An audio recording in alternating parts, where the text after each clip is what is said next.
মা বাবার আর মার এত বৃষ্টির মধ্যে বৃষ্টি ভিজিরে রাজা এসন আর কিভাবে এই ঋণ শোধ করতে পারে।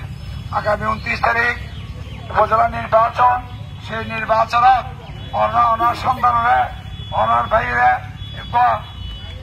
মার্কা ভোট দিবেন, এই হারণে দিবেন। আজ চেয়ারম্যান বেলে বলি নয় আমি ওনার সেবক হিসেবে দায়িত্ব পালন করি কিন্তু এবং আজ আরো ওনার দায়িত্ব পালন করি কিন্তু অন্যতে আর হাতে যাওয়া হচ্ছে না।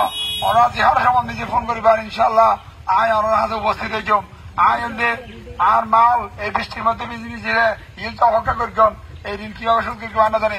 তবে ওনারা হঠাৎ উপজেলা যদি আইন নির্বাচিত হইতে ওনার বোর্ডে এই উপজেলা পরিষদের যে বেতন ভাতা সম্মানী ই নাই উপজেলাবাসীর যে সমস্ত গরিব মানুষ আছে ইতার কল্যাণে বিয়ে করবি ইন হারাম আয় গ্রহণ করতে নয়।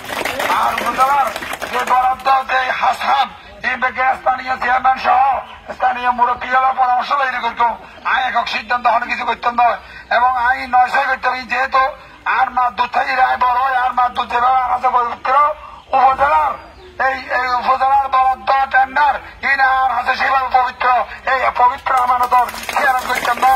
আর মা বাবার হাতে সন্তান হিসেবে ইয়ে আর প্রতিজ্ঞা ইয়ে আর ওয়াদা 29 তারিখ পর্যন্ত এই আমার দায়িত্ব অর্ডার উঠতে গেলাম সন্তান হিসেবে বাবা মার উঠতে গেলাম। আর 29 তারিখের পরে সন্তান হিসেবে মা এবং বাবার দায়িত্ব ইনশাল্লাহ হাতত লইম।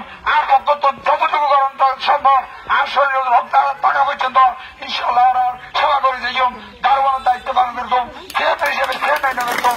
এই আশাবাদ ব্যক্ত করি অনার্থ বিজয়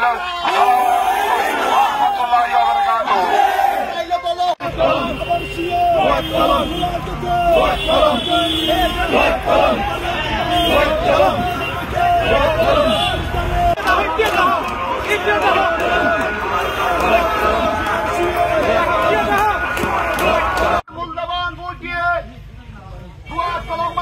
যুক্ত করবেন এই আশা আপনাদের কাছে প্রত্যাশা রাখি এবং আপনাদের সম্মুখে বক্তব্য রাখবেন পটিয়ার জননেতা নেতা আলহাজ মুক্তিযোদ্ধা সাবেক প্রধান সুযোগ্য সন্তান